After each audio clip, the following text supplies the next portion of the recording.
Welcome to Meanwhile at the Museum, the podcast that takes you behind the scenes with the people, stories, and shenanigans that make Cincinnati Museum Center what it is. I'm Cody Hefner, and I'm joined today by Samantha Leone, who is an assistant manager of museum engagement. Welcome, Samantha. Thanks for joining us. Thank you for having me. Now, I start out every time talking about roles and then what that actually means, because titles around here are nebulous and job functions don't always fall into it. So tell us what an assistant manager of museum engagement does. What does that even mean? So it varies there's four of us, and it varies. I know Bill Stringer's on here a little while ago, and what he does super varies from what I do. When I was hired, I was told, you're going to be our point person for adult volunteers and youth volunteers, and that is the bulk of my job. I was just spending a couple hours making the schedules for our youth volunteers. Youth volunteer program, if anyone would like to join, you can join. It's ages 13 to around 18 when you graduate high school, and I'm making the schedules for them. So what they're doing on the floor, and stuff like that, and working with the kids a lot. I'm working with teenagers. I may be only 25, but I feel so old almost every day. One of the youth really enjoys referring to it as the late 1900s, which hurts a lot. Come on. They're like, oh, wow, what's that contraption in the History Museum? Yeah, they're like, did you watch TV in black and white? I'm in the same generation as you. I mean, yes, but no. We were talking a little off air about learning different languages. Mm-hmm. How fluent are you in teenager? Luckily, very. My degree is originally in grades 7 to 12 social studies education, so I've wanted to work with 13 to 18 for a long time, and I think it helps that I'm also technically Gen Z, depending what year you use, so it's pretty easy, but sometimes I'll have to go like, okay, no, I need to Urban Dictionary this, or I will stop the mid-conversation and go, okay, Miss Smith, there's a boomer right now. What does that mean? And they usually take pity on me and explain it. Let me tell you where I'm at in life. I turn the flashlight on my phone on a lot, unintentionally. And I've noticed this, and every now and then I'll joke with my team, because I'll try to take photos of something like, oh, hey, we did this exciting thing. Here's some photos. And they're always bad. But it's worse because then there's randomly a photo of my foot. So I'm like still taking photos as I'm putting my phone down. And I'm like, that's so embarrassing. I mean, at least you can go in and delete those before you share them everywhere. Just like, let me just delete the photos of my foot real quick. But I feel like it's one of those things. It's like, hey, I need to own this for people so I have accountability. So you all can say, hey, don't be that old yet. Okay? Yeah, they really enjoy calling me out for being old. Like, yo, I make your schedules. Like, I can give you a bad schedule. I don't. I'm not that mean. That's character building for them. Yeah. What's it like working with teens and adults? I mean, because I work with both. Yeah. You are not to be insulting. Would you consider yourself barely an adult? Some days I really feel like barely an adult. At college, I always referred to myself as a pseudo-adult. That's what my mom and I called me. And I know I'm one of the youngest people on the museum engagement team.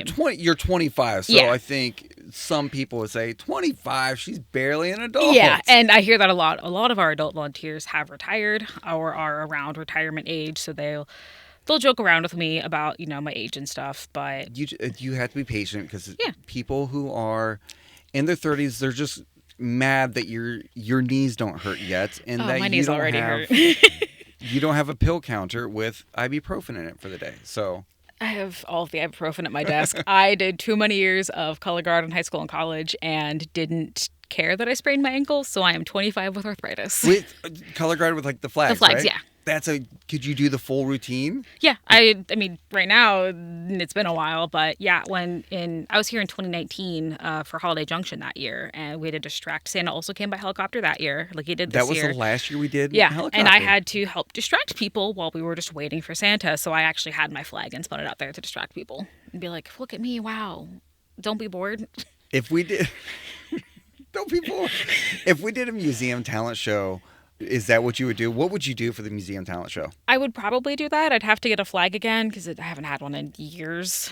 But I'd probably do that because it's easy at this point. The sprained ankles is something I never would have thought of, but it's because you're so mesmerized by the flag when you're Mhm. watching it, but you're doing it and you have to move around. Yep. Marching around, avoiding inevitably the bass drums or trumpets, wandering around, trying to pass through, and then being like, oh, I can go wherever I want. It's like, I have a 6 foot flagpole and I can't see you. Do not march directly into me. Did you ever do the baton I did too? not. Baton's completely separate, so you twirl a baton between your fingers. If you were to spin a flag between your fingers, more than like 2 fingers, you might break I them. was I was gonna say Because it's a 6 foot aluminum pole usually that has carriage weights on either end of it. this is fascinating. Welcome to the Color Guard Hour because this is very Yeah. very I interesting. did it 4 years of high school and 2 in college before I was like, I need time to write all of my papers because education's a lot of papers, Yeah. especially history. So okay, so you went to school for education, for history in particular, Yes, or I did. It was called integrated social studies. So, in theory, had I gotten licensed, I could have taught economics, world history, U.S. history, philosophy, sociology, psychology. I could have taught anything in that realm. But I realized probably about my junior year, formal ed wasn't really what I wanted to do. But I would have had to add years to my degree to get a history degree if I were to change over, which more power to you if that's your thing. I was already done, and I started looking into internships and stuff, and I actually interned here in 2019 as well. I was the Labs and Makerspaces intern in all 2019. right. Isn't that wild though that we're telling 17, 18-year-old kids, all right, set your course for the rest of your life Yeah. now. And it's like you get into it, you're 2 years in, you're like, oh well, I didn't know all this about that, Yeah. or you learn something. Oh my gosh, that's another possibility. I learned about I had a minor in museum studies, and I learned about it from my roommate who had it. And she's like, yeah, this is a minor. I'm super excited to work in museums. And I'm like, wait, that's an option? And here I am a couple years later.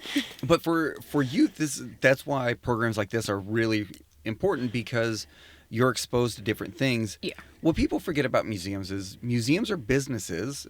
We just are in the business of exhibiting science specimens and history artifacts and in education and things like that. But they have an opportunity to work alongside so many different disciplines and skill Yeah. sets that they get a greater perspective of the opportunities and options out there for Yeah. them. And I don't do this personally. I know the youth programs, more their staff will take the kids on a college tour every year. Last year, I think they hit like 13 something colleges in 3 days.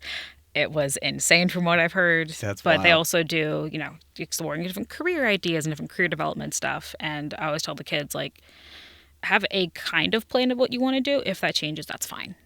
And I told them, I was accepted to college as a psychology major. I changed to history, then I changed to education, and then I should have known I wasn't going to do formal ed in the end. My mom was a high school social studies teacher for 20 something years, and when I told her I was not going to do a formal, she's like, "Yeah, I knew you weren't going to be a teacher. I just let you figure that out on your own."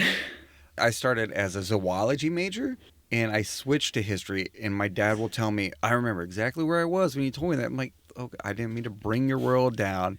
But the college tours that we do with youth is really fantastic. But just in general, getting them more experience and letting them work alongside other people Yeah. is really important. It is so Especially great. because some of them are homeschooled. They're from multiple different schools across the whole tri-state area, different socioeconomic statuses. So it's really nice for them to meet other people that aren't in their bubbles. What area of history specifically interested you the most or continues to interest you the most, and has it changed? So it's a little depressing. My favorite areas of history in college were the American Civil War and genocides in the 20th century. Okay. I always have to be real careful when I talk about it because I don't care about the war. Like, the wars are obviously, like, when you're studying them, it's the important thing, but I don't care much for military history. I think part of it's when I was in college, wanting to join these history clubs and associations. When I would say I cared about like the psychology, the people during the time, I would get really weird looks and hear people talking like immediately, like, I'm really happy you really enjoyed this Russian Tsar that no one knows about and there's one book written on him. There's nothing wrong with me liking to talk about the Civil War. We've spoken with Jill Bites from our History Library and Archives. The Civil War, for example, in textbooks and things like that, that's all consuming. That's all that was going on for 4 years in this country. Well, people were still, they were still planting crops. They were still raising kids. They were People were still still going to living. school. Like, so the day-to-day does still matter, but it was different Yeah. in those 4 years than it was before and after. So I think it's a very valid point, but that also shows like maturity in understanding and really wanting to have a depth of that history. Yeah, because it's, there's a book I read about the Holocaust that was this police battalion in Germany that the person who was in charge of it, his name's escaped me now, but he didn't like the horrible things his police battalion had to do, were given orders to do, so he wouldn't make them. If they were given orders, he would say, you have the option to do this. And if someone said no, he didn't do anything. And I think he was eventually harshly punished for that. But it's just so interesting seeing those tiny little decisions individuals make that can really impact people. Well, if you're interested in psychology as well, yes, you can learn a lot about psychology in people in everyday situations, but it's these moments of extreme and extreme pressures of whatever in. So thinking about the Civil War, this very, very turbulent time in American history, or thinking of genocides in the 20th century, these are people at their most extreme, one way or the other, like at their most wicked or at their experiencing the most awful circumstances. And that is like a fascinating perspective to think of it from a psychological perspective, right? Do you still dabble in that? Like, is that a side hobby for you? Is that something you still pursue? It's been a minute. I used to read a lot. I had to read a lot in college. Recently more, I've been reading just kind of random books. There is a book club here at the museum that one of the girls in the kiosk started that I'm in, and we just read The Princess Bride that we're talking about tonight, actually. And we should read a bunch of different books. Like last month we read Carmilla, which was actually about a vampire story that was written before Dracula. That one was really interesting. I forget what book we're reading next. Let's be honest. Are there people in the book club who clearly don't read the book? And do you know that they don't read the book? I have only read a quarter of this month's book. Okay. And we all know, like, it happens, So yes, there are people, and you know because it's you. Sometimes it's me. I read the entire book last month. I'll finish this month's book eventually, but between Santa's arrival and everything else, Holiday Junction getting here, I've been doing a lot of sleeping. Right. Yeah, I can understand. So thinking of volunteers, do you have to be two different people and working with teens and working with adults, or is there commonalities between the two that you can apply? There's a lot of commonalities. I know people are very scared of teenagers sometimes because it's like that's a whole different world. Teenagers are so emotional. It's like, of course they are. They're going through puberty and have a lot of hormones and emotions. They're still learning how to process. Maybe not the level of learning how to process as a 4-year-old who's freaking out about something, but they're still learning how to navigate the world around them. And that level of empathy of, I know this seems like the end of the world to you. Let's give you space to think about it. And for a lot of adult volunteers, if they've already retired, it's, I'm retiring. I need to figure out what on earth I'm doing with my time. And kind of struggling with that for a while, or being really excited to share things they're really passionate about, which is really, really nice to see with them. So what are you doing with the volunteers? What are the volunteers doing for us? And how are guests going to experience them and interact with them? So you'll see for any museum engagement volunteer will be on the floor. I currently work with making a lot of their trainings and stuff, helping get them prepped for the museums and really ready to be on the floor. And they'll be talking about anything they're really interested in. So one of our volunteers, Dennis, he both volunteers with us and Cincinnati Heritage Programs. He loves talking about this building. He does a lot of the rotunda tours. You'll see him on Fridays, but he's in a history museum and science museum as well. And I have picked his brain about this building. I don't even know how many times. For volunteers, are these people who come in with a set of knowledge or a set of skills that they go, oh, I know all about transportation, 20th century transportation history in this city, or I know all about life in the 1850s. I'm a retired biologist or chemist, or are they just curious people that say, hey, I want to work in a museum and I want to volunteer in a museum, spend some time here and learn some stuff in the process? It's kind of all the above. We have some volunteers who actively work in DNA labs, and they still want to volunteer in the museum engagement side because they want to talk to guests about that stuff more.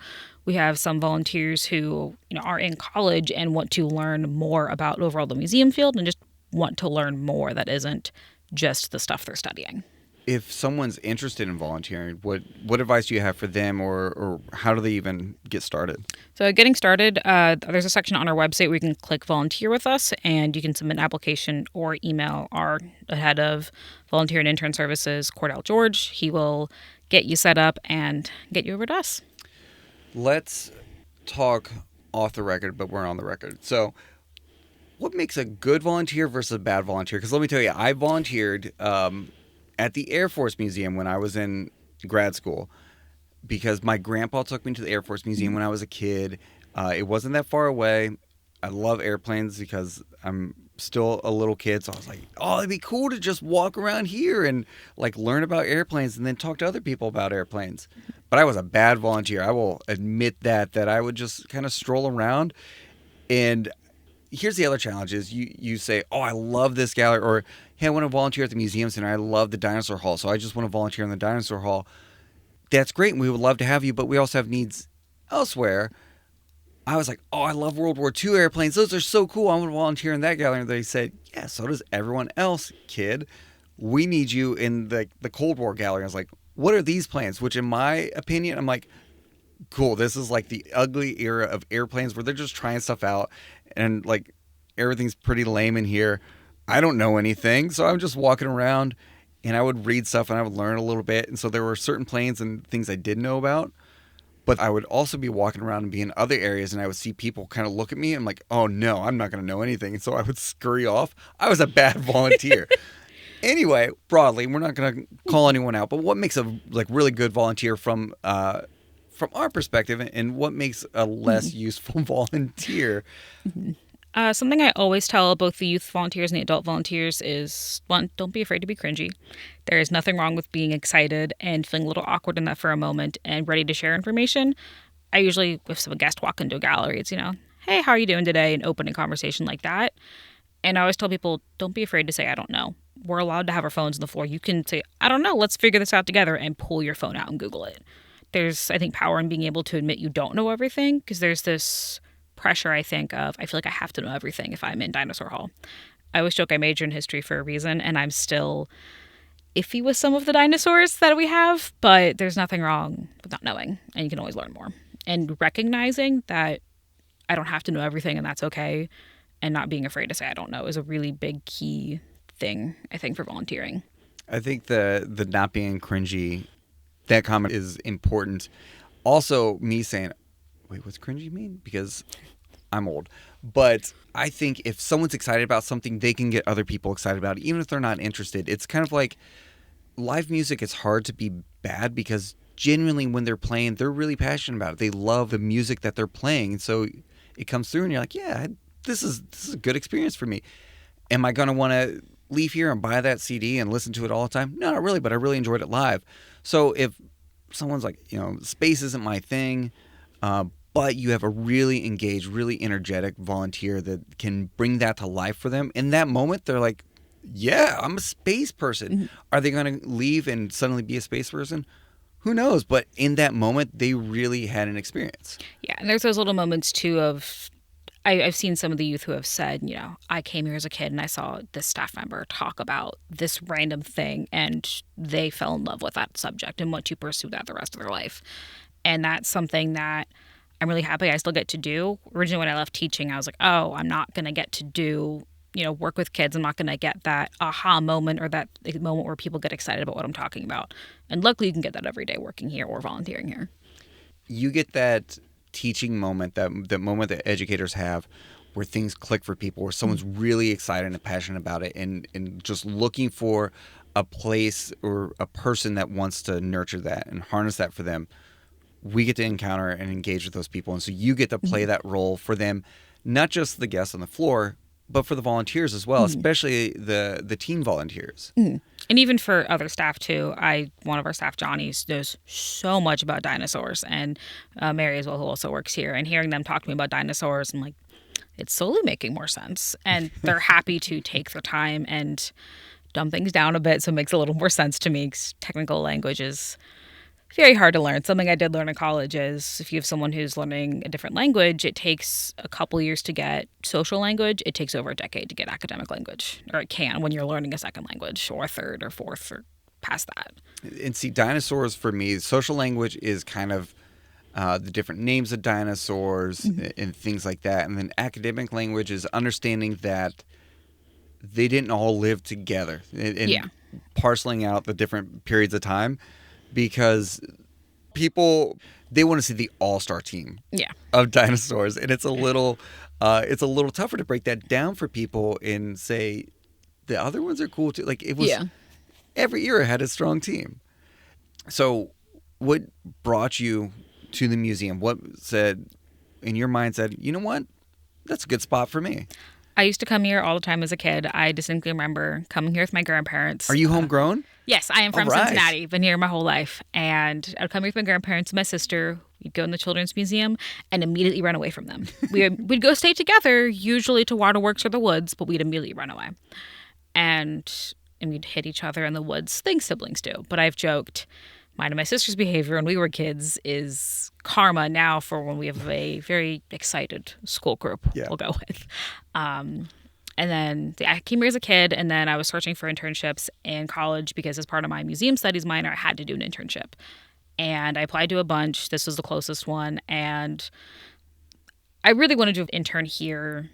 It was like my top one. And conveniently, the other couple ones I applied to ghosted me. So I ended up interning here in 2019. So that whole summer I was here in KidSpace and STEM Lab. STEM Lab was very interesting because science took a long time for me to wrap my head around for some of it. But I was even applying for jobs even during that internship. Like toward the end of it, there was, funnily enough, like a youth programs coordinator position that opened up that I unfortunately didn't get. To be fair, I was still in college then. Like schedule would have been a little rough. But I was here seasonally for Holiday Junction 2019 at the beginning of 2020. And then COVID happened, so nothing was open. And I've been applying to jobs pretty much whenever they opened here and came back in summer of 2021. It sort of becomes fun to look back at the jobs you don't get in your life and think that was the right thing to happen, or, oh, I lucked out there. Because one of the things when you're talking with teens and what they're experiencing and having this 17, 18-year-old say, great, I'm going to go to college for this degree, and I get 3 years in before I realize, oh, no, is understanding you're just building your skill set. Yeah. And you're figuring out what you do really well and what really interests you. And then your career is sort of finding that path of what role lets you harness both of those things. And so figuring out what jobs don't pan out and do. But working in the STEM lab, interning there, you're kind of the perfect person for it because science is not your thing. So you have to learn it in a way that is going to then be a way that other people need to learn who don't know it as well. Right. Yeah. And I always tell people the easiest way to see if you know something really, really, really well is to teach it to someone else who has no idea what the thing is. So even when we're making or working on different in the past programs, when we were still doing those, or just ways to interact with guests about, especially stuff in the science museum, I'm often a benchmark of, okay, does this language make sense to the average guest? And I've learned more over the 2.5 years I've been here, but it's still, I don't know all that academic language. Same thing for if I'm talking about something in the history museum of, does this make sense to someone who doesn't know about 1850s fashion and the intricacies within that? Are you ever in the middle of explaining something to a guest and something clicks for you? Like all of a sudden you say, oh my gosh, I understand this now. I learned something. It's happened before and they can kind of see it on my face. And I'll flat out say like, yeah, I just realized while explaining that, these two threads all of a sudden connected. I'm not afraid to say, I just learned this. I'm not an expert in this. And it's kind of nice to share those moments with guests because they feel a little less stressed about like, I'm in a museum. I need to learn something. Like I need to, become a master at the subject. And you learn one thing, we're happy. This is kind of the nice list, naughty list episode because we talked about what's a nice volunteer, what's a naughty volunteer. But as someone who grew up visiting as a kid, were you a good or were you a bad museum visitor? What do you think? I was a very excited child who came here with my younger sibling, but What a I think diplomatic answer. we weren't the worst kids. We weren't hurting other children, which has happened. We weren't getting other kids involved in our shenanigans. We kind of kept it between the two of us, and we did listen to our grandparents when they called for us. Like we came back, and when our grandparents were like, okay, no, don't run away again, we didn't the rest of that visit. Knowing that we've passed the statute of limitations, is there anything you want to admit that you want to own up to from your museum visitation days as a kid? Or are you still like, nope, that's okay. We don't need to. I'm trying to think if I don't remember breaking anything really, or, I didn't try to feed any of the animals, any of the fish in the woods tank or anything like that. I think I was pretty good, vaguely destructive with my sister. I wonder how many animals I unintentionally harmed by trying to be helpful. I'm like, hey, do you want this? Or do you want to go into this? Let me move you from this place to this place. Intervening isn't always the worst thing. Like if I pull out Shelly, our eastern box turtle from the Children's Museum, people are asking questions like, what can I do if I see an eastern box turtle? You see them crossing the road, pick them up very carefully, kind of get your fingers under their belly and move them to the side wherever they were going to. You put them back on the side they're coming from, they're going to turn right back around. What's really fun about speaking with people on this podcast are these light bulb moments, because you just said, like, when I pick up Shelly, I'm like, what are you doing picking up the turtles?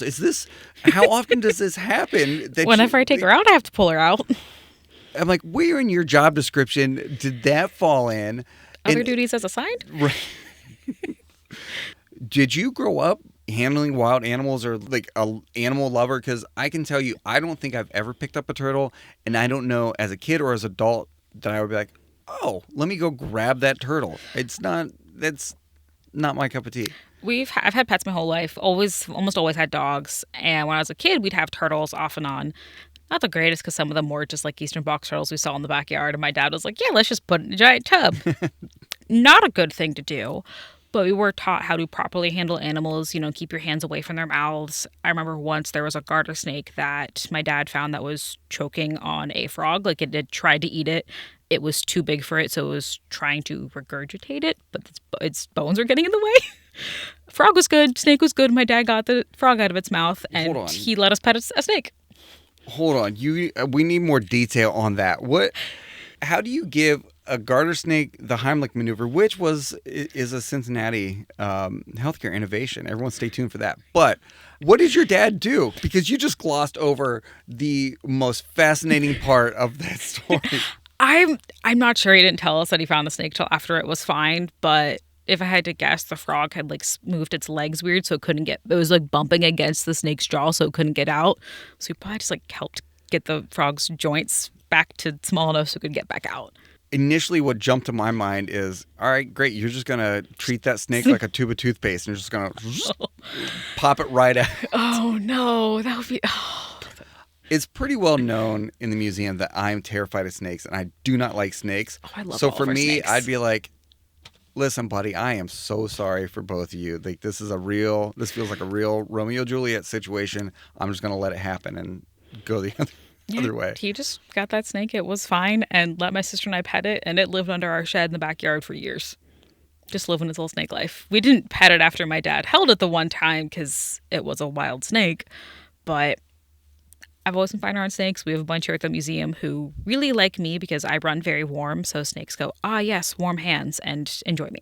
But do you look for reasons to get the snakes out to handle the animals? Yeah, I mean, there was one time my mom's still a counselor, and she came with the school she still works at as like a field trip chaperone, and she was like, oh, no one's like running a snake program today. Like, I can pull a snake out for you. I'm not scheduled anywhere specifically.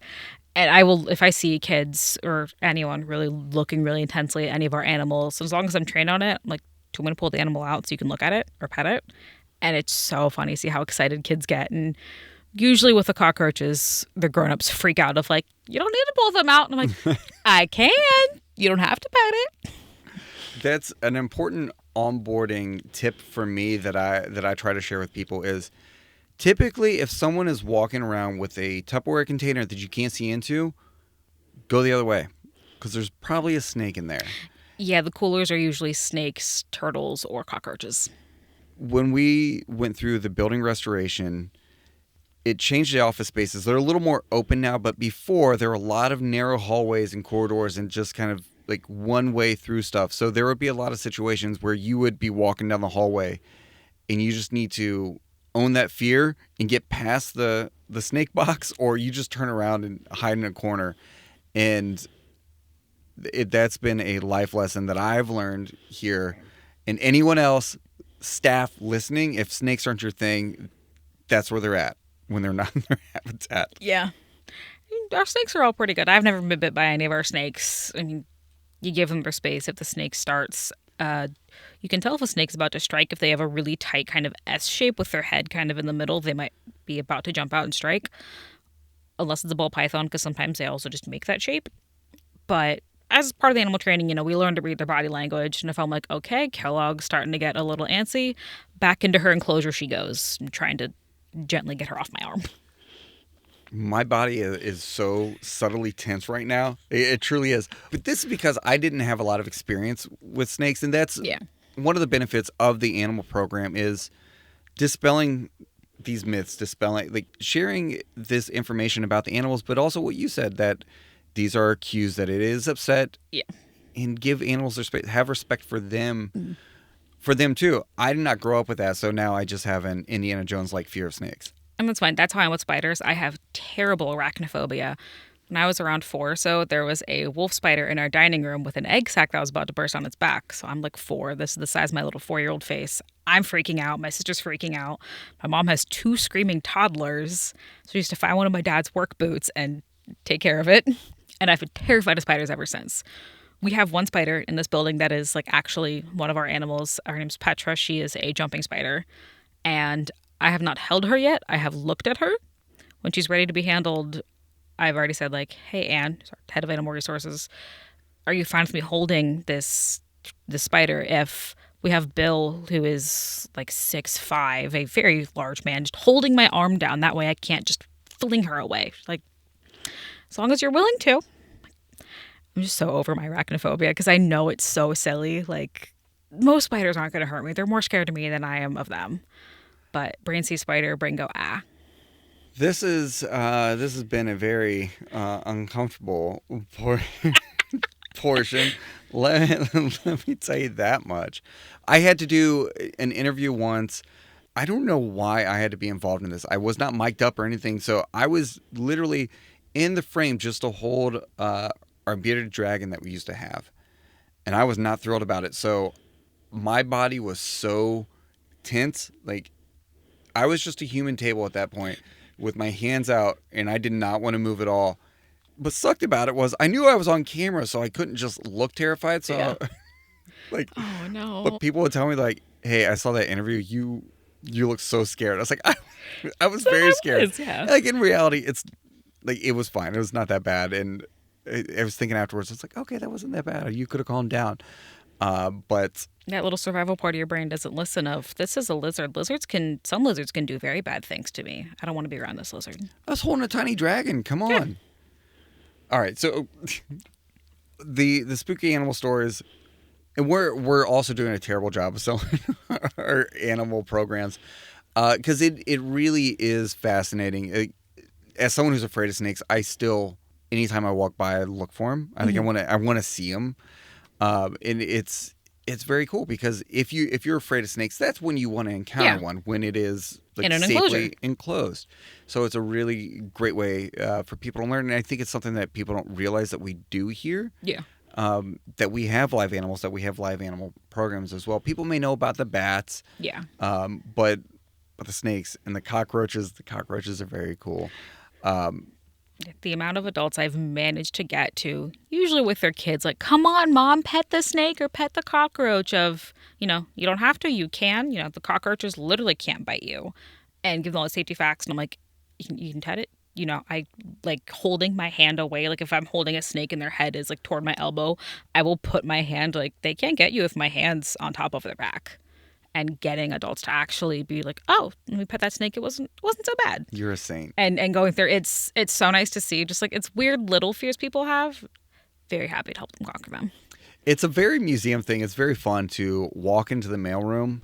Like I'll walk into the mailroom, I'll be looking for something, and there's a box of crickets. Yeah, we need a lot of crickets. Yeah.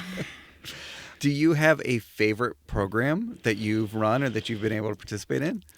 I really enjoy dressing out on the public landing. So dressing like in 1850s clothes, hoop skirt and all. It's really fun to just like swish around in a hoop skirt. And does that make your little history heart happy? It's so nice. And it was really nice in 2021 when we were still concerned about COVID, still masking everything. Of, if I'm wearing a big hoop skirt, that's just giving me a birth of people can't get that close to me. Yeah. And the amount of little kids who like, are you a princess? Like, that's so cool. I have to say no because I'm not, but they always want pictures and it's so cute. I'm in a lot of family photo albums, I'm sure, whether it's when I was just as an elf for Santa's arrival, ears and all, or just on the public landing. Are you a princess? I have to say no, but I know I am. That's I've said that before. I'm like, well, technically no, because this is 1850s clothes. And we didn't have princesses in Cincinnati then. But between you and me, I'm a princess. that's fun. Two-part question: is there a museum moment from your childhood that stands out to you that is like this is a foundational memory for you, and a museum moment as an employee here, as a staff person here that stands out that was super memorable or one of your favorites? I remember as a kid over in Kids at Work, there was this big arch thing you could build. We don't have it anymore. I believe it was destroyed in a flood. Old building. It happens. But it was really hard to get the middle piece because you're building an arch kind of from side by side. And we're all children. None of us are very tall. Not that I'm very tall now. I'm 5'2" on a good day. But I remember the couple times my dad was able to make it down. He's a firefighter. Schedules are weird. He would immediately be like, hey, you're tall. Can you help us get the middle arch thing up? And every time he'd be down to help, or we'd just find a random tall staff member of, can you help us finish the arch, please? And we'd be so excited the arch was done. And then some random child would come knock it over, as especially little kids are wont to do, because it's a big thing. It can fall down. Now, I think my favorite is kind of, it happens randomly. It's not like one singular moment, but when I've been recognized before in a Target as the museum lady. That's cool. I nearly started bawling in that very moment of someone remembered me, but then people remembering me again when they come again and again. Or like when a school group, I ran a stage show and I hear from the back of this, huge crowd of people I got, thank you, Miss Samantha. Just, it's really, really nice having kids remember you, especially if I've made that much of an impact that someone remembers me. That's the whole point of why we're here, right? That's what we're doing. I mean, I get it too when people say, oh, cool, where do you work? I work at Cincinnati Museum. Oh my gosh, I love that place. And like you get immediate street cred because you work someplace really cool. But for you to like be recognized as a museum lady, it's so cool. Yeah, it's really awesome. Kind of magical. It's also kind of nice if I'm like, at the zoo or somewhere else in public and I see a child having an absolute meltdown and mom's apologizing because I'm near her and I'm like, ma'am, I work at the museum center. Your kid is, take all the time you need. It's all good. And just seeing them like deflate of, oh, thank God, I'm not getting judged right now. Like I always tell parents their kids are freaking out. Like, oh yeah, it's 2:00. It's about nap time. Like, wait, you know that? At this point, I will be wonderful whenever I have children because I can distinguish between like 4 different kinds of cries at this point. Of that's a tired cry, that's a I'm hungry cry, and that's an I'm upset cry. 3 very different ones. So 2 p.m. was the kids' nap time, not your nap time, right? Not allowed to be my nap time, unfortunately. I'm still on the clock. There's all this research that says naps during the day, like a 20-minute nap, although you could probably cherry pick an article that puts it up to an hour, that they're supposed to be good. So I think maybe you just like tape the article to your desk and take a little snooze. For a while, Museum Engagement had hour-long lunches back when you're still doing a different title, and I would use the second half of my lunch to just take a nap under my desk. Sure. And so my friend one of my friends who used to work here, and we'd both have to have little signs of not dead, on break, sleeping, just like sleeping under our desks. I used to do that when if we'd have early media at like 4:30 a.m. or something like that, and there are now couches in different break rooms and spaces. None of them are comfortable. No. So what I used to do, what I always liked, is I would lay under my desk, but I would put my feet on my chair. For some reason, it just worked out. And my old desk before the restoration was kind of like in this little cubby. A lot of times people wouldn't even know I was there. And then if they popped up and someone was in there, like, what just happened? But that was the good stuff. And now I feel like if I nap now, I'm just going to want to keep napping. Yeah, I napped a lot in college. I went to Miami and I think I took naps I think I did the math when I was there, like 70% of the academic buildings there. I just, find a random couch, loop my arm through my backpack and take a nap. No one bothered me. You gotta like wrap yourself in it. I can't tell you how many strangers would ask me like, hey, can you watch my backpack? I'm gonna take a 20-minute nap. I'm like, I need to watch this backpack with my life. There's good in society. Humanity, there's still bright spots when you're trusting someone else. Like, hey, it's the nap code. It's cool. Like, I got you. Yeah, it's like, man, I get it. I took a nap an hour ago. I got you. Quick side note. You said your dad's a firefighter. Yes. What's he think of the movie Backdraft? I don't know if he's even seen the movie. Have you seen Backdraft? I'm terrible at watching movies. If it's become kind of a joke at this point within my friend group and a lot of people who work here. If you ask Samantha if she's seen the movie, the answer is no. I can't tell you the last time I watched I think the last full movie I watched was the Dungeons and Dragons movie, which I saw in theater 3 times. Okay. I play a lot of Dungeons and Dragons. Mitch, off mic, just shake your head. Have you seen Backdraft? Oh no. Okay. Anyway, we'll get into My that. homework, apparently. This is going to be a recurring question for people because I'm just going to look for an excuse for someone to talk Backdraft with me. I will, as often as I can, if I'm talking to a meteorologist, if I'm in studio somewhere and I get to talk to a meteorologist, I'm like, hey, can we talk about Twister sometime on air? Like, what do I need to do to pitch that story? Which movie is that? I think I've seen that one. It was like where the divorced couple are like chasing a twister together. Yes. I think yes, I've seen that like 4 times. I love that movie. It's amazing.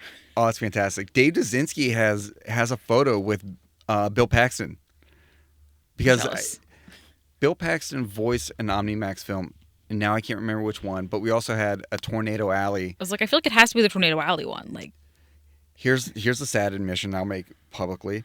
My first day here, I worked in the box office. I worked in visitor services, and like 4 hours in HR in a windowless room. It was really hot. I started in October. We had a little break, and okay, here's a break. Come back in like 5 or 10 minutes. I got lost, locked out of a door and lost, and I had to like run around the building to find my way back in. And then when I was done with all the HR stuff, I went to my manager and I said, "Hey, what would you like me to do?" And she's like, the Tornado Alley is about to start. Why don't you go catch that?" Okay. So it was like 3 p.m. I'd been in a hot room for a long time just doing paperwork and listening to like the handbook and everything. I fell asleep within 5, maybe 10 minutes of that film starting, and I woke up at the end. So to this day, 12 years later, I've still never seen it. And it looks really cool. But the whole time I'm like, did they ever drive through a tornado? Because that was the whole point of the film. There's some OmniMax movies. Like the one we had, Secrets of the Sea. It had been a long couple of days. It was a chill day, so a bunch of us were sent to go watch the OmniMax movie. And I was like, I might fall asleep here. I didn't, because it was very pretty watching the animals do their thing. And there were the random moments of very loud music doing its job to keep you engaged. But there are some OmniMax movies where they're so peaceful. You're like, I could take a nap right now. You know what? This is a brilliant idea. We should do like meditation OmniMax films because let's put that sound system that we're about to let at the time of this recording, where we're just days away from letting Taylor Swift rock our world with it. But like, let's put it to meditative use, and you could still do underwater stuff. Yeah. Like, just imagine just kind of floating with that. Let's let people take some naps in there. I have a guided meditation app on my phone. Where's the audio? Where's the audio jack? I got you. I think we might be able to make that happen. Ask one of the OmniMax guys. They might know. If there is one for phones. Did you grow up coming to the museum on field trips and like the OmniMax on field trips and things like that? There's one field trip I can remember, and the thing I most remember is getting very, very entranced by all of the rocks in the gift shop. My sister and I were the very lucky kids of, when you go to some gift shop and there's the little bags you can fill with as many rocks as you can fill, and it's like $3.99 for them or whatever. My sister and I got so good at cramming those full of rocks that we would walk away. They would be like bulging at the seams, but it could still close, so we got our rocks. You would be surprised at how many people talk to me about that. Like how often that comes up in conversations about museum memories. Like a pivotal memory for people. And I was a lucky kid who my parents were able to be fair, able to let us get those rocks. And we did whenever you go on vacation, the panning thing where you get the bag of sand with rocks in it and you get to shake it out and get all your rocks. I'm still a 25-year-old who does that. I just did that at the Ren Fair a couple months ago. That's pretty awesome. Rocks are cool. That's pretty awesome. Did you dress up for the Renaissance Fair? Yes, I did. I went twice and dressed up differently both times. It was very fun. Did you? Like, what character? I have a pirate and kind of a necromancer wizard I'm building still. That's very cool. And I went with like a lot of people here who work in the museum engagement overall, but I know in the museum engagement department go. Like I know Bill has a Viking character. I know a couple people have pirates. It's very fun. And this kind of ties into your love of Dungeons and Dragons, I'm assuming? Yeah? Yes. In a perfect world where people who worked in the museum engagement team weren't all really good friends who play Dungeons and Dragons together, who also want to go to the Ren Fair together, which we can't because we're open Saturdays and Sundays, and the Ren Fair is not open Tuesdays, Wednesdays. but we'd all love to go together at some point. But yeah, I think I'm in 3 different Dungeons and Dragons groups, Really? and all of us have gone to the Ren Fair. I am very embarrassed to admit that my knowledge of Dungeons and Dragons comes from Stranger Things. Stranger Things got a lot of people into the hobby, and I'm super stoked about it. I Is only it- got into it during COVID, but I'm one of the people who plays it who's super stoked. Just more people are getting into the hobby. Is it pretty legit? Like, does it do I it justice? haven't seen Stranger Okay. Things, unfortunately, but from what I've heard, it's pretty close. And kind of the beauty of it, at least, is in the end, it's a storytelling game. So, like, I think there are sets that line up with stuff that happened in Stranger Things. That's what's really fun, though. It is. It's just about that community building. I think every team here at the museum has their own community. They have their own things that they kind of coalesce around, and then there's a lot that branches between departments. A lot of Yeah. departments overlap so much, but as you've mentioned, I think your team does have this real, like, just this real cohesion to it. That's really fun to experience. Yeah, there's a lot. And I've said before that kind of like teaching, you have to be called to teaching. This field does collect kind of very similar people. I mean, there's multiple married couples who work here. It works for a reason. But because we all have very similar values and things we enjoy talking about, it kind of lends itself to us being good friends, even not here. So even though we talked about how wonderful your team is, if you could trade roles or jobs with someone for a day in the museum, who would it be and why? I feel like it's a little bit cheating to say my friend Tala, who's the director or one of the managers in youth programs. Kind of cheating to say that, but I don't officially work in youth programs.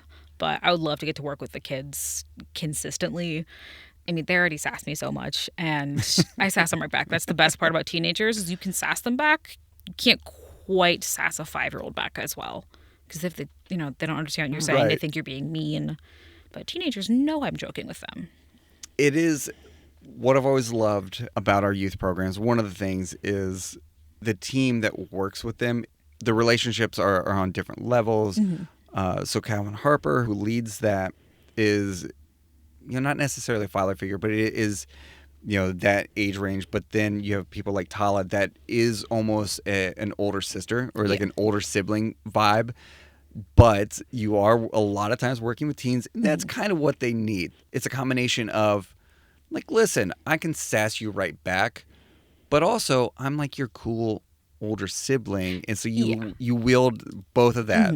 And it's nice to be just another safe adult for some of these kids. There's no such thing as too many adults who you feel safe with. And it's so funny working with them sometimes. Like during Santa's arrival, we had 12 or so of them who were all elves. So we were all dressed up. We are all Santa's elves. And hearing them sing their absolute lungs out, just singing Christmas carols out like in the kind of walkway up to into the building, just kind of telling folks like, hey, Santa's coming here at noon, and just screaming. And it was so funny just seeing them have the absolute time of their lives. And, we're seeing 13, 16, 18-year-olds all together having a good time, which is great. Now, I heard a rumor that their song selection was very limited that day. It was very short. At one point, Tala had to pull out her phone to look up lyrics because they didn't know all of the lyrics to the songs. But they're having a good time. And some kids joined were having a good time and didn't know all the words. So I'm like, everyone's having a good time. That's what matters. They have a lot more variety in the songs that they get to choose from than like my grown up. It's like, which of 5 versions of Rudolph do you want to hear? Did Rudolph, did All I Want for Christmas Is You by Mariah Carey and a couple other, songs that play a lot on our Holiday Junction playlist, so we know them very well. One of the funny things about Rudolph, by the way, and I don't even know why we're talking about this. It's okay. Number one, in high school, I took a speech class and I had to do an impromptu speech, and my prompt was, what's the greatest song ever? So you get told, and your time to plan is when you're walking from your desk to the front of the class. And it was in December, and I was like, it's Rudolph the Red-Nosed Reindeer, and let me tell you why. And then what's great about that song is it tells you about the reindeer that everyone knows. Everyone knows who Rudolph. Most people don't know the names of all the other ones. It's like, all these other ones. Like, no, I don't know the deep cuts. I only know the hit. But okay, let's live in this fantasy world where Rudolph is an unknown. Although my wife did call him Randolph the other day and was like, isn't that the name? And I was like, no. As one of Santa's elves, I feel like I have to be offended on his behalf. Now, to her credit, and I helped bail her out on this, the song Run Run Rudolph, Chuck Berry does mention that Randolph's not far behind. So I don't know who Randolph is, but he's like, the backup for Rudolph. He's just like, he also has a red light nose, but like kind of kept to himself so he wasn't made fun of. That way, when if Rudolph's not feeling real well on Christmas, Randolph comes in. Hey, Rudolph, I got to run to the bathroom real quick. Just hold my spot. Okay, no problem. And Santa comes and goes, I don't know, guys. It's pretty cloudy. Is there Rudolph, you got a shiny. Let's go. Randolph comes out. It's like, where'd everyone go? No. Like, listen, buddy, you're gonna hate to hear this, but I have wonderful news. You get a really easy night. Samantha, this was a lot of fun. Thank you so much for joining us. Of course, thank you for having me. Thank you all for listening to Meanwhile at the Museum. Remember, if you liked what you heard, please rate and subscribe, but more importantly, come see for yourself. Visit cincymuseum.org to see the latest reasons to visit. If you have any questions, comments, or just want to tell us how much you love the show, send us an email at meanwhile@cincymuseum.org. Thanks for listening.